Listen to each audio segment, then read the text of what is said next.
आगो लाग्यो फेरि आगो लाग्यो हेर्नुहोस् त ओहो फेरि आगो लाग्यो छिनमा आगो लागिरहेको छ तपाईँले हामी दृश्य देखाइरहेको छौँ हेर्नुहोस् फेरि आगो लाग्यो ओहो हेर्नुहोस् त फेरि आगो लाग्यो कस्तो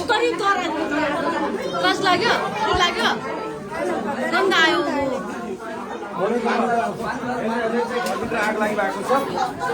फेरि आगो लगाउँछ हामी रिपोर्टिङ गर्दै थियौँ आगो लाग्यो एक्कासी धेरैजना आउनु भएको छ हेर्नुहोस् फेरि के भइरहेको छ यसरी आगो लाग्ने हेर्नुहोस् त फेरि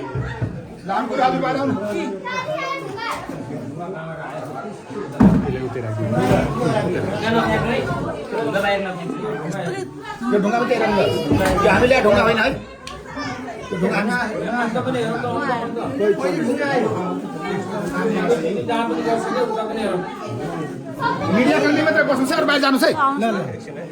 मीडिया कर्मी मात्रै भित्र है चप्पल जुत्ता प्लिज नल्याइदिनु है यो बानी यहाँ होल्ड नगरिदिनु होला अनि दिदी बहिनी दाजुभाइहरू जो जो हुनुहुन्छ मदिरा पान बाहिर है हेर्नुहोस् फेरि दर्शक पनि हेर्नुहोस् सेवन गरेको मानिसलाई नआइदिनु भर्खरै हामी बाहिर बसिरहेको थियौँ दिउँसो 1 बजीतिर बिहान पनि 11 बजीतिर लाग्यो अरे फेरि हेर्नुहोस् त बाहिर बस्दा बस्दै फेरि आगो लाग्यो हेर्नुहोस् त धुवा तपाईँले देख्न सक्नुहुन्छ हामीले यो सबै देखाइरहेका छौँ हेर्नुहोस् त भर्खरै फेरि आगो लाग्यो दराजभित्र हेर्नु दराजभित्र दराज लगाइरहेको छ दराजभित्र के होला भन्ने सोध्नु दराजभित्र फेरि आगो लाग्यो हेर्नुहोस् त ब्याग तान्नु न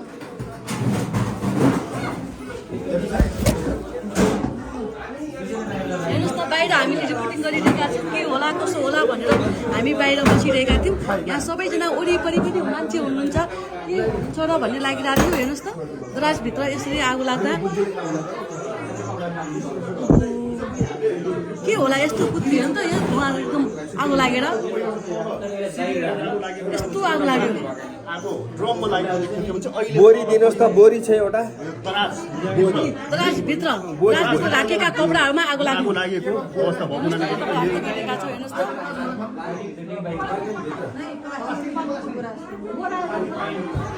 कपडामा तपाईँले देख्न चाहन्छु हेर्नुहोस् त यो कपडा अचानक कपडामा हेर्नुहोस् त आगो लाग्यो ओहो कपडा पानी हालेको पानी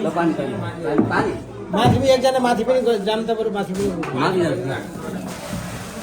सबै कपडा अचानक हेर्नु त कपडाभित्र यसरी सोनीमा